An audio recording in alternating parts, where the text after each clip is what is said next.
Assalamualaikum warahmatullahi wabarakatuh. Perkenalkan, kami dari kelompok 5 yang beranggotakan Firnanda Hilyaul Aulia NIM T20198126, saya sendiri Dimas Yudhistira NIM T20198132, dan saudari Azmi Ilmaghfirah NIM T20198139. Di sini kami akan sedikit menjelaskan tentang SPSS ANOVA satu arah. Yang pertama adalah uji normalisasi atau normalitas. Uji normalitas adalah sebuah uji yang dilakukan dengan tujuan untuk menilai sebaran data pada sebuah kelompok data atau variabel. Apakah sebaran data tersebut berdistribusi normal ataukah tidak normal.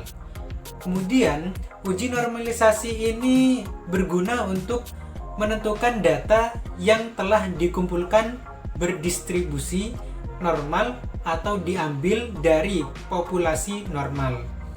Metode klasik dalam pengujian normalitas atau normalisasi ini adalah suatu data yang tidak begitu rumit. Berdasarkan pengalaman empiris beberapa pakar statistika, terdapat data yang banyaknya lebih dari 30 angka atau N lebih banyak daripada 30. Maka sudah dapat diasumsikan akan hal ini bahwasanya hal ini berdistribusi normal, biasanya dikatakan sebagai sampel besar. Nah, oleh karena itu, data yang lebih dari 30 itu belum tentu dikatakan berdistribusi normal. Begitu pula sebaliknya, data yang kurang dari 30 itu belum tentu dikatakan berdistribusi tidak normal. Karena itu, perlulah suatu pembuktian, yang mana pembuktian ini dilakukan dengan uji statistik normalitas yang berupa uji chi-square, Kolmogorov-Smirnov, Lilliefors, Shapiro-Wilk, dan Jarqui-Berra. Nama saya Firnanda Hilyaul Aulia, NIM T20198126. Di sini saya akan menjelaskan tentang uji homogenitas. Pengujian homogenitas dimaksudkan untuk memberikan keyakinan bahwa sekumpulan data yang dimanipulasi dalam serangkaian analisis memang berasal dari populasi yang tidak jauh berbeda keragamannya atau variansinya. Uji ini dilakukan sebagai prasyarat dalam analisis independen, sampel t-test, dan ANOVA. Asumsi yang didasari dalam analisis varian atau ANOVA merupakan varian dari populasi yang sama.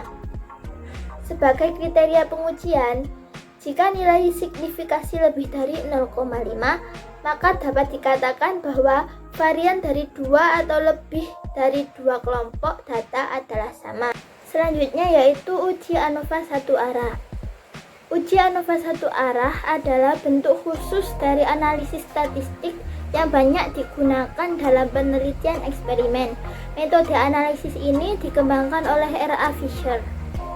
Uji ANOVA merupakan bentuk uji hipotesis statistik di mana kita mengambil kesimpulan berdasarkan data atau kelompok statistik inferentif. Hipotesis 0 dari uji ANOVA adalah bahwa data merupakan sampel random dari populasi yang sama, sehingga memiliki ekspektasi mean dan variansi yang sama. Sebagai contoh, penelitian perbedaan perlakuan terhadap sampel pasien yang sama. Hipotesis nolnya adalah semua perlakuan akan memiliki efek yang sama.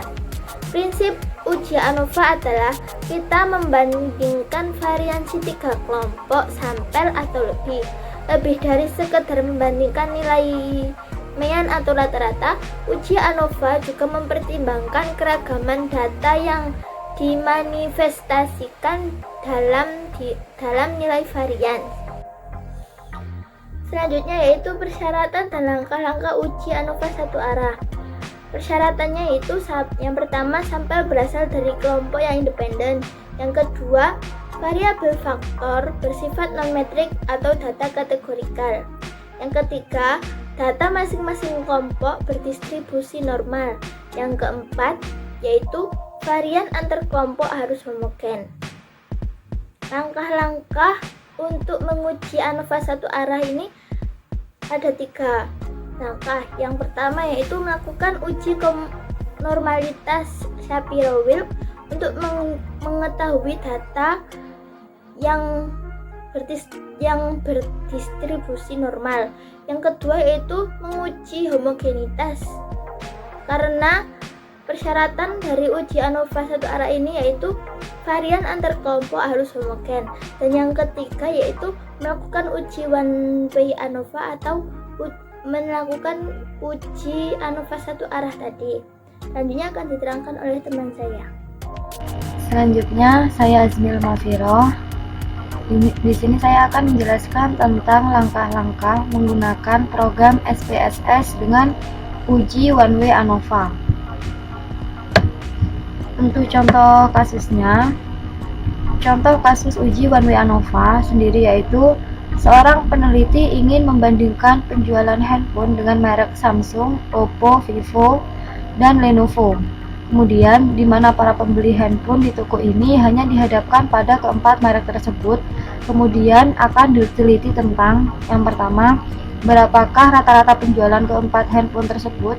Kemudian, apakah terdapat perbedaan rata-rata dalam penjualan keempat handphone tersebut. Dan yang terakhir yaitu rata-rata penjualan handphone mana saja yang sama atau berbeda penjualannya. Jadi, seorang peneliti sudah menyediakan data yang mana penjualan handphone mulai dari minggu pertama sampai minggu ke-10. Yang mana ada Samsung, penjualan minggu pertama 52 sampai dengan 55 pada penjualan minggu ke-10. Untuk merek Oppo, Vivo, Lenovo, dan dapat dilihat pada tabel di sini. Kemudian, jadi untuk langkah-langkah uji one way ANOVA sendiri, yang pertama kita melakukan uji normalitas Shapiro-Wilk atau normalitas data. Kemudian kita melakukan uji homogenitas, dan yang ketiga baru kita melakukan uji one way ANOVA. Langkah-langkah dari data penjualan telepon tersebut, lebih mudahnya kita analisis dengan SPSS, yakni perlu dilakukan pengkategorian atau pengkodean data terlebih dahulu. Jadi nantinya seperti ini.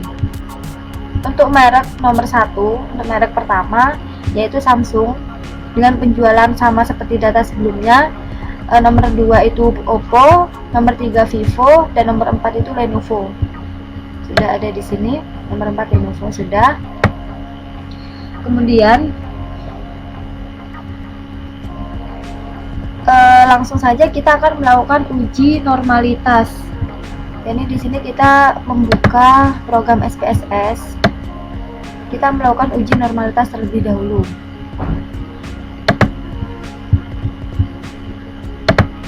Nah, di sini yang pertama pada name ini, untuk kolom yang pertama kita beri X,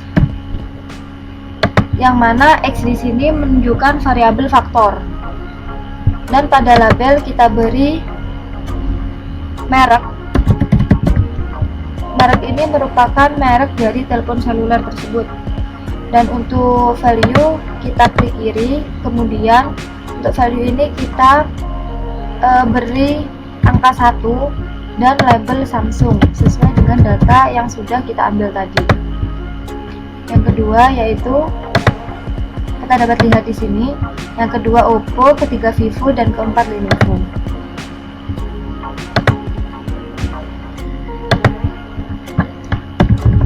Yang kedua Oppo, ketiga Vivo, dan yang keempat yaitu Lenovo. Selesai, kita sudah tulis semuanya. Kita klik OK. Dan untuk desimal di sini kita beri angka 0 karena tidak ada pecahan, dan untuk pilihan lainnya dibiarkan saja karena tidak ada default. Untuk kolom yang kedua kita beri Y. Kemudian pada label kita beri penjualan. Dan untuk desimal sama kita gunakan angka 0 karena tidak ada pecahan. Dan untuk yang lainnya kita biarkan saja dan tidak perlu dirubah. Selanjutnya kita lanjut ke data view. Data view ini sudah tertera variabel X dan variabel Y, yang mana variabel X di sini merupakan merek dan variabel Y di sini merupakan penjualan. Selanjutnya, dari data yang sudah kita kategorikan tadi yang ada di Excel ini, kita pindah ke program SPSS. Kita blok terlebih dahulu. Kita blok, kita copy, dan kita paste. Sudah ada datanya di sini. Kita cek terlebih dahulu apakah sama. Karena sudah sama,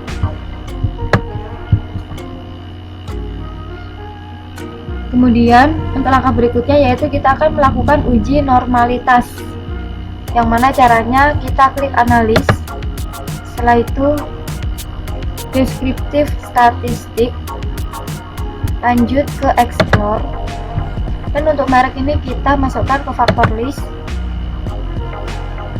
penjualan ini kita taruh ke dependent list, lalu pilih plot, kemudian kita centang normality plot with test.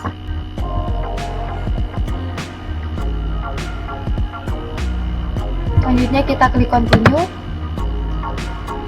dan kita pilih OK. Kita tunggu output dari program SPSS nya.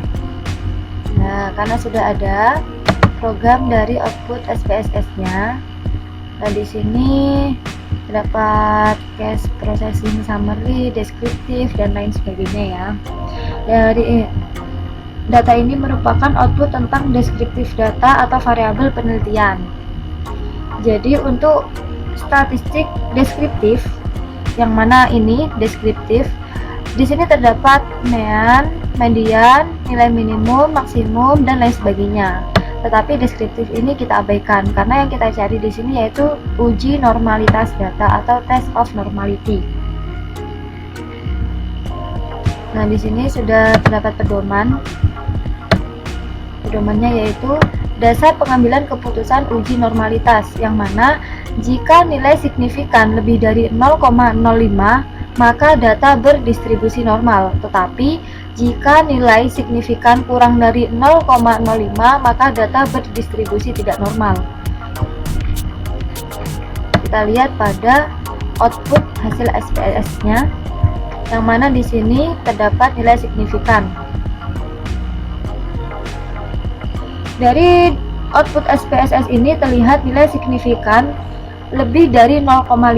Contohnya kita ambil yang pertama yaitu merek Samsung dengan nilai signifikan 0,678, artinya lebih besar dari 0,05, sehingga dapat dikatakan bahwa variabel Samsung berdistribusi normal. Begitupun dengan variabel yang lain, yang mana di sini lebih dari 0,05, berarti syarat yang pertama sudah terpenuhi, yakni data sudah berdistribusi normal semuanya, mulai dari merek Samsung, Oppo, Vivo, dan Lenovo. Kemudian untuk selanjutnya kita akan melakukan uji homogenitas untuk mengetahui varian data ini homogen atau tidak. Kemudian baru kita bisa melakukan uji one way ANOVA. Di sini uji homogenitas dan uji one way ANOVA bisa dilakukan secara bersamaan. Kita akan melakukan uji homogenitas, uji ANOVA sekaligus uji homogenitas. Kita buka program SPSS-nya lagi, kemudian kita klik analis. Setelah itu kita klik comparison. Nah, baru kita klik one way ANOVA. Nah, di sini sudah terdapat kolom seperti ini. Untuk merek kita masukkan ke faktor, dan untuk penjualan kita masukkan ke dependent list. Sudah selesai. Kemudian kita pilih post hoc. Kita beri tanda centang pada 2K. Kemudian kita pilih continue. Selanjutnya kita pilih option dan kita beri tanda centang pada deskriptif dan homogeneity of variant test. Setelah itu kita klik continue dan kita klik OK. Nah, di sini sudah ada output dari program SPSS-nya. Sudah muncul tabel-tabel deskriptif, test of homogeneity of variance, ANOVA dan lain sebagainya. Nanti kalian bisa lihat sendiri ya. Nah, itu sini. Selanjutnya deskriptif. Kita lihat pedomannya dulu.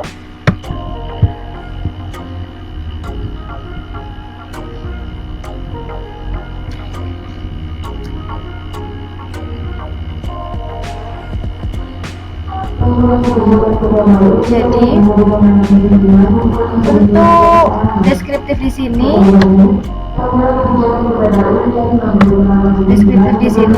terdapat rata-rata, nilai minimum, nilai maksimum, tapi yang kita cari yaitu rata-rata pada penjualan handphone merek Samsung, Oppo, Vivo, dan Lenovo. Berdasarkan output SPSS deskriptif, kita dapat melihat perbedaan rata-rata penjualan dari keempat merek handphone dengan rincian sebagai berikut. Jadi yang pertama, untuk rata-rata yang pertama yaitu penjualan handphone Samsung sebesar 45,30, kemudian penjualan HP merek Oppo yaitu 41,10, penjualan HP merek Vivo yaitu 39,00, dan penjualan HP merek Lenovo yaitu 35,70. Dengan demikian, secara deskriptif dapat disimpulkan bahwa rata-rata penjualan tertinggi adalah handphone merek Samsung yaitu 45,30. Kemudian untuk tabel yang selanjutnya yaitu terdapat tabel test of homogeneity of variance. Di sini untuk menguji kesamaan varian uji homogenitas. Berdasarkan hasil output SPSS ini diperoleh nilai signifikan yaitu 0,074. Karena nilai signifikan 0,074 lebih dari 0,05, maka dapat disimpulkan bahwa varian keempat kelompok penjualan tersebut yang kita bandingkan tersebut adalah sama atau homogen, sehingga asumsi homogenitas dalam uji one way ANOVA terpenuhi. Selanjutnya tabel selanjutnya yaitu ada tabel uji ANOVA. Nah, di sini sudah ada tabel uji ANOVA. Menguji apakah keempat sampel mempunyai rata-rata yang sama atau berbeda. Jadi di sini bisa kita lihat data pengambilan keputusan dalam analisis ANOVA. Yang pertama, jika nilai signifikan lebih dari 0,05 maka rata-rata sama, dan jika nilai signifikan kurang dari 0,05 maka rata-rata berbeda. Begitu ya. Nah, kita lihat tabel dari uji one way ANOVA-nya. Jadi di sini terdapat tabel, dapat diketahui nilai signifikan sebesar 0,009 yang mana kurang dari 0,05, sehingga dapat disimpulkan bahwa rata-rata keempat penjualan merek handphone tersebut berbeda secara signifikan. Kemudian untuk tabel selanjutnya yaitu post hoc test. Di sini sudah terdapat penjelasannya. Mencari kelompok mana saja yang rata-rata penjualan sama dan tidak sama. Tes post hoc. Yaitu pengujian TUKI HSD adalah pengujian perbandingan JAMA untuk menentukan apakah rata-rata penjualan tersebut signifikan dalam jumlah analisis varian. Jadi di sini sudah terdapat tabel dari uji SPSS tadi, yang mana seperti contohnya yaitu kita akan membandingkan rata-rata penjualan handphone Samsung dengan Oppo. Angka perbedaan rata-rata untuk penjualan merek handphone tersebut adalah 4,200. Angka 4,200 ini diperoleh dari rata-rata pada output deskriptif untuk penjualan Samsung 45,30, berarti yang tadi ya, dikurangi dengan rata-rata penjualan Oppo sebesar 41,10, begitu. Sementara itu perbedaan rata-rata penjualan berkisar min 3,06 lah ini ya. Nih. Selanjutnya sampai dengan 11,46. Nah, ini ya. Pada tingkat kepercayaan 95%. Untuk menguji apakah terdapat perbedaan rata-rata penjualan kedua merek handphone tersebut, maka kita harus melihat apakah nilai signifikan hasil output SPSS ini nilainya lebih besar atau lebih kecil dari 0,05. Berdasarkan output multiple comparison, diketahui nilai signifikan sebesar 0,415.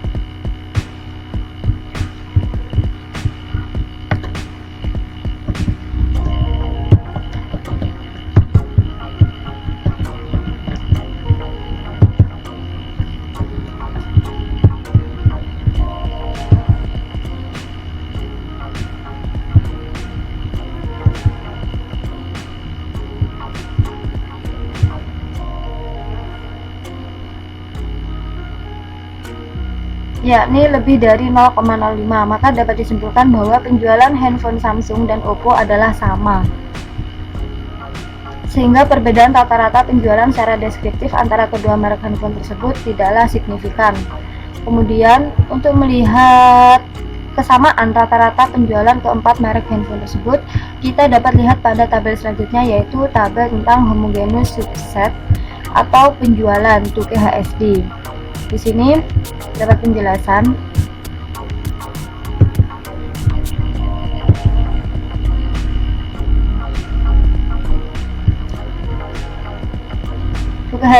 UKHSD ini yang pertama, yaitu untuk subset pertama terdapat data penjualan Lenovo, Vivo, dan Oppo. Artinya rata-rata penjualan ketika merek handphone tersebut tidak mempunyai perbedaan yang signifikan. Dengan kata lain, rata-rata penjualan Lenovo, Vivo, dan Oppo adalah sama. Kemudian untuk subset 2 terdapat penjualan Vivo, Oppo, dan Samsung. Artinya rata-rata penjualan ketiga merek handphone tidak mempunyai perbedaan yang signifikan. Dengan kata lain, rata-rata penjualan Vivo, Oppo, dan Samsung adalah sama. Untuk kesimpulannya, yakni dalam riset eksperimen ini hanya rata-rata penjualan Samsung dengan Lenovo saja yang berbeda, sedangkan rata-rata penjualan handphone merek lainnya adalah sama. Dengan demikian, variabel merek hanya berpengaruh secara signifikan terhadap perbedaan rata-rata penjualan handphone merek Samsung dan Lenovo. Sudah? Jadi, ini yang bisa saya sampaikan tentang langkah-langkah menggunakan program SPSS dengan uji One Way ANOVA. Sekian dari saya, terima kasih. Wassalamualaikum warahmatullahi wabarakatuh.